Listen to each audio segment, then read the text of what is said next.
A boot kicked the door so hard it slammed back against the wall. Boxes hit the porch. A dresser scraped across the floorboards and went out sideways, drawers spilling. A television, a stack of quilts, a shotgun still wrapped in oilcloth. Men carried them past a thin old woman in a rocking chair, and not one of them looked at her. A hand snatched the blanket off her lap. Somebody laughed.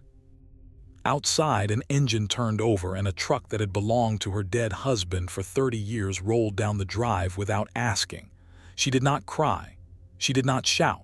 She just sat there. Her name was Odessa Kingston, 71 years old, and by sundown her children had taken every single thing she owned. Everything but one. What that one forgotten thing was worth would empty a courtroom in silence. Stay with me on this one. Let me back up a day, because the day before is where it really started. The county home van came at 8 in the morning, white with a green stripe down the side and a woman in a cardigan holding a clipboard. Odessa was already dressed.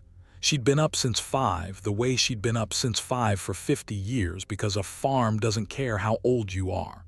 She had a small suitcase packed. One suitcase. That was what they told her she could bring.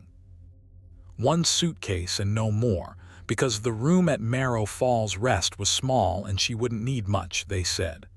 Wade said it. Wade was the oldest, 48 now, thick through the middle, a man who wore his church clothes on a Tuesday because he thought they made him look like somebody. He stood on her porch and told his own mother she wouldn't need much. Now here's the thing about Odessa. She was quiet. People took quiet for weak their whole lives, and they were wrong every single time, and they never learned. She looked at Wade and she looked at the van and she said, "All right." That was all right. Her daughter Charlene was there too, and the younger boy Delray, who never had $2 to rub together and always had somebody to blame for it. They'd worked it out among themselves the way you'd split a deer. The farmhouse would sell. The land would sell. The savings, what little Harlan had left when he passed, would get divided 3 ways, and Mama would be tucked away somewhere clean with people paid to mind her. They said it was for her own good. They said the stairs were dangerous. They said she'd forget the stove on and burn herself alive in her sleep. They said a lot of things, and every one of them was really just a way of saying the same thing. We want what you have, and we don't want to wait for you to die to get it. Odessa knew. Don't think she didn't know. A mother knows the sound of her children counting her out. She had one friend in the world by then, and he had 4 legs and 1 eye. Barnaby. A Blutic hound gone gray in the muzzle, blind on the left side from a fight with a boarback when Harlan was still alive. That dog followed her from room to room, and he didn't care one bit about the farmhouse or the land or the savings. He cared that she was there. When the woman with the clipboard said pets weren't allowed at the rest home, Charlene said they'd take him to the pound. That was the moment. If you want to know the exact moment a quiet old woman decided she was done being quiet, that was it. The pound. She said, "No." Charlene blinked. "Mama." "He comes with me," Odessa said, "or I don't go anywhere today." And she meant it in a way that made the room go still.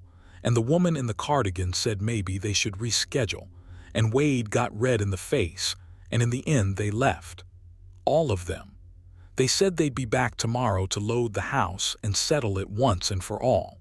They left her there with her 1 suitcase and her 1 dog and a house that already didn't belong to her in their eyes. That night Odessa did not sleep. She sat at the kitchen table with a cup of coffee she let go cold, and Barnaby lay across her feet, and she thought about her father. Her father was a judge, not a big city judge. A circuit judge, back when a circuit meant a man rode from town to town on the same roads the farmers used, hearing cases in whatever building had a roof. Judge Elias Coyle. People in 3 counties took their hats off when he passed, and he'd raised Odessa to read every word of every paper before she signed it.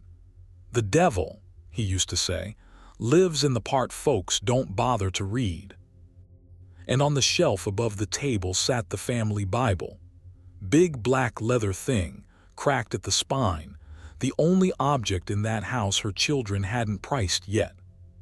She'd meant a packet in the suitcase. She reached up and took it down, and that's where our story truly turns. Inside the front cover, where the births and deaths were written in 4 generations of ink, there was a fold in the end paper. Odessa had known it was there her whole life, the way you know a chip in a plate. She just never once thought to work it loose. That night, with nothing left to lose and nowhere left to go, she slid her thumbnail under the paper and peeled it back. A folded document came out. Yellow, brittle at the creases. A stamp in the corner gone brown with age. It was a deed. Her hands weren't as steady as they used to be, so she smoothed it flat and read it slow, the way her father taught her, every word. And what it said stopped her heart for a full 3 seconds. The old courthouse. The brick one on Main Street, the one that had stood empty and boarded up since before Delray was born, condemned 40 years back when they built the new county building out by the highway. The one every child in Merrow Falls dared each other to touch after dark. That courthouse. Deeded, free and clear, to Odessa Coyle Kingston, sole owner. Signed by her father the year before he died, filed and stamped by the county, legal as sunrise. He'd left it to her, just her. Not to the family, not to Harlan, not to be split 3 ways, to Odessa. And in 50 years, not one single person had ever thought to ask, because who wants a dead building? She sat there a long time. Then she folded the deed back up, small enough to fit in the pocket of her dress, and she looked down at that one-eyed dog, and for the first time in longer than she could remember, Odessa Kingston smiled. "Barnaby," she said, "you want to go for a walk?" She didn't wait for morning. Well, she waited some. She wasn't foolish. She waited for the light. But she was on the road into Merrow Falls by the time the dew burned off, walking the 4 miles into town with a hound on a rope and a 50-year-old deed in her pocket, and behind her, back at the farmhouse, her children were already loading their trucks and hadn't even noticed she was gone. That's the picture I want you to hold. An old woman walking down a Georgia road, while everything she'd ever built got carried out her front door. They thought they were taking everything. They forgot to read the part folks don't bother to read. The county clerk's office opened at 9. Odessa was standing at the door at 10 till, dust on her shoes, the dog sitting at her heel like he was the one who owned the place. The clerk was a young man named Purvis with a nervous way about him, and when she laid that yellow paper on the counter, he looked at it the way you'd look at a snake in a mailbox. "Ma'am, this is..." He stopped. He picked it up. He read it twice.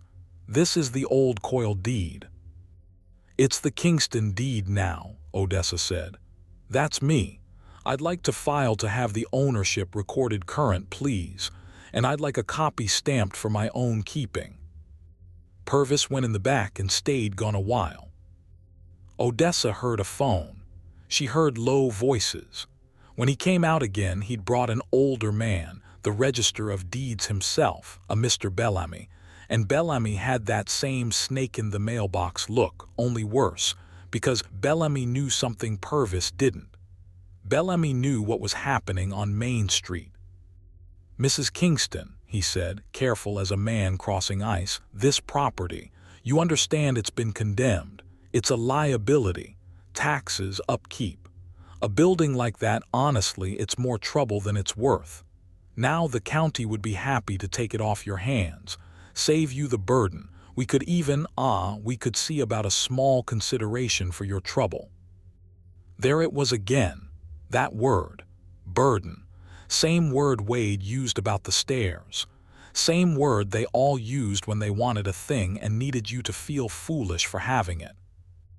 Odessa put both hands flat on the counter. "Mr. Bellamy," she said, "my father sat as a judge in that building for 11 years.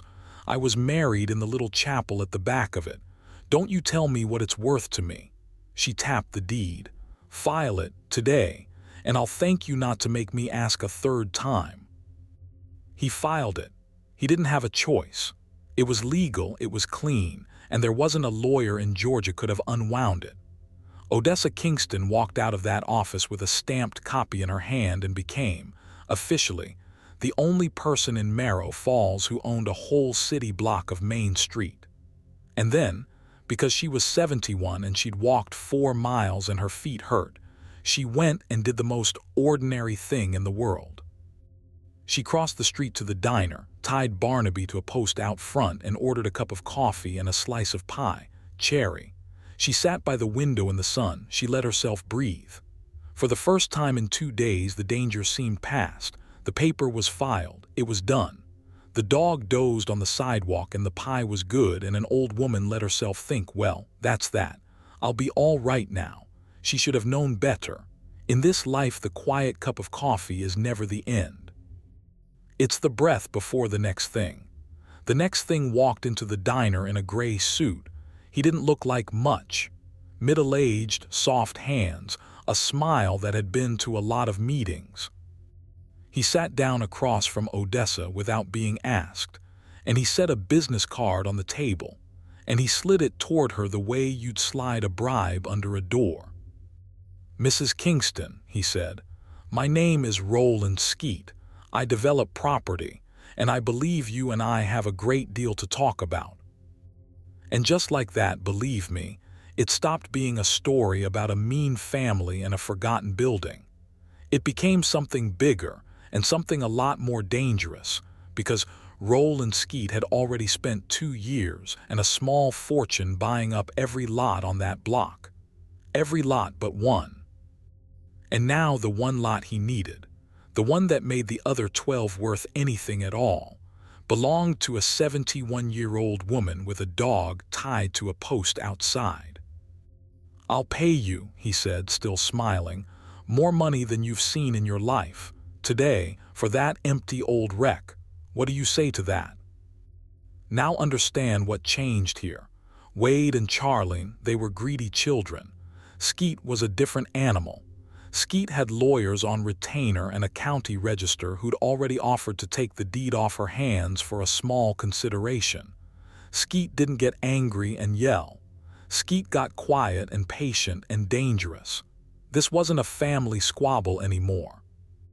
This was Odessa Kingston, alone, against a man with money and connections, and every reason in the world to make sure she signed that paper or disappeared trying. Odessa looked at the card. She looked at his soft hands, and she asked the only question that mattered. "Why," she said, "does an empty wreck get me more money than I've seen in my life?" Skeet's smile flickered, just a hair, but she caught it. "Because I'm a generous man," he said. "No," said Odessa, "that's not it at all." She'd been raised by a judge. She knew a witness who was lying before he finished his first sentence, and she knew that when a man offers you a fortune for junk, the junk isn't junk. She stood up, left 2 coins for her coffee, and untied her dog. "I'll think on it," she said, which was a thing her father used to say meant the exact opposite. And here's where I have to stop for 1 second, because if you've made it this far, if you're the kind of person who wants to see the ones who count out their own mama get exactly what's coming, then do me a favor.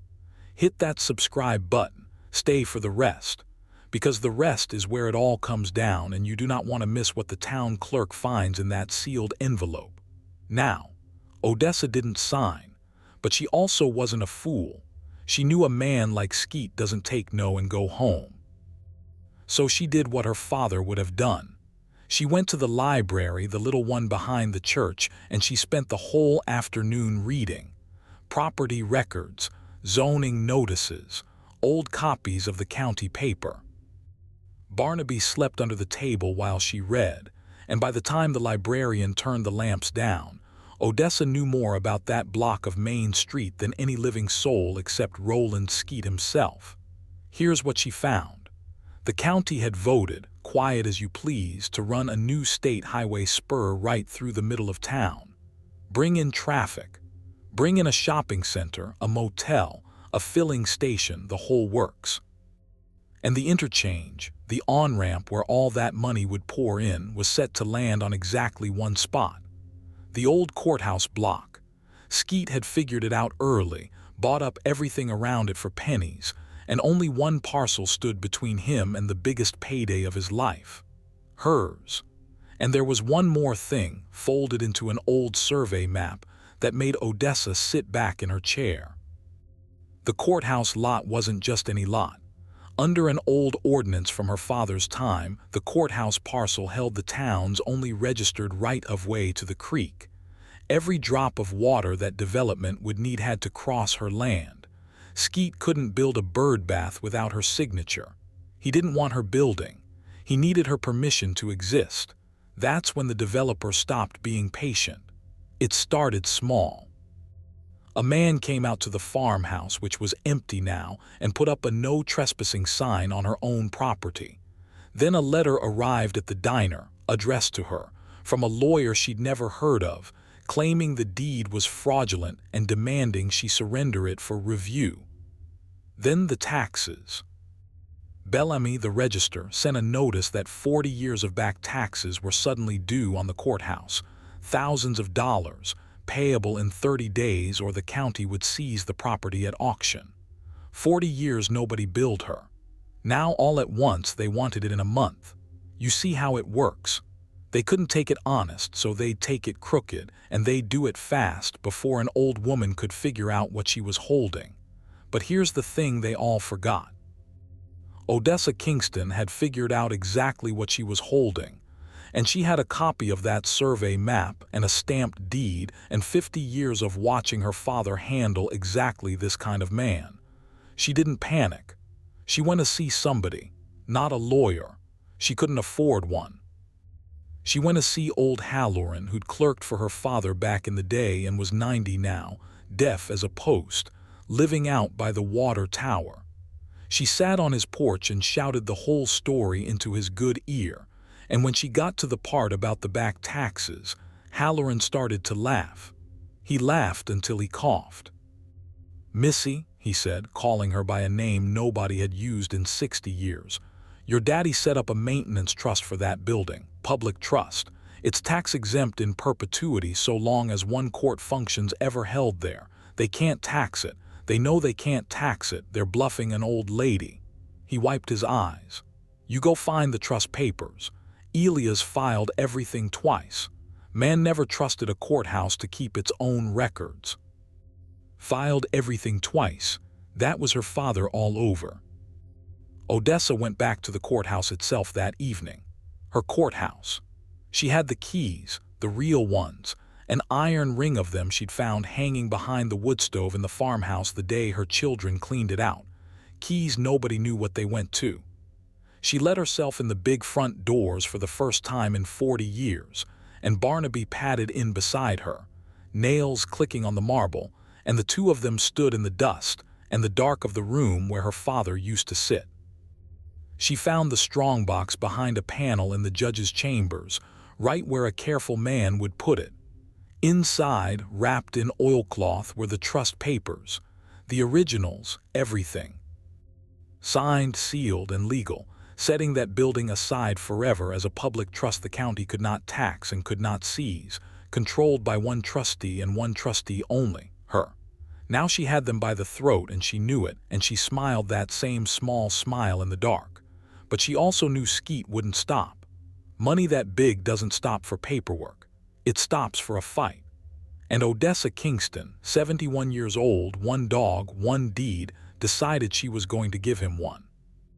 The county commission met the second Tuesday of every month, in the new building out by the highway, and Odessa walked in the front door of it with Barnaby on his rope and the strongbox papers under her arm. The room was full. Word travels in a small town, and by now everybody knew something was happening with the old courthouse, even if they didn't know what. Wade was there. Charlene, Delra, they'd heard too. They'd heard their mama owned something, and the smell of money had brought them back the way it always did. They sat in the third row and would not meet her eyes. Roland Skeet sat up front with two lawyers and Bellamy the register and a folder of his own, and he had the look of a man who expects to win because he always has. The chairman called the courthouse matter, and Bellamy stood and made his case smooth as butter. The deed was clouded. The taxes were owed. In the interest of the town's future, the proper course was for the county to take the property at auction and convey it to a developer of vision, and here he nodded at Skeet, who would bring jobs and progress to Merrow Falls. It sounded reasonable. That's how these things always sound. Reasonable as the mask theft wears in a room with a flag in it. Then the chairman asked, mostly out of politeness, if the property owner wished to speak, and a little gray-haired woman stood up with a one-eyed hound at her side. She didn't shout. She never shouted. She walked to the front and she laid her father's trust papers on the table, the originals, and she said, in a voice that carried to the back wall, "My name is Odessa Coyle Kingston. My father was Judge Elias Coyle, who sat in that building longer than most of you have been alive. He deeded it to me, and he set it in a public trust, and I'd like to read you what the trust says, since it seems nobody in this room bothered to." And she read it, every word, the way her father taught her. She read the part where the building could not be taxed. She read the part where it could not be seized.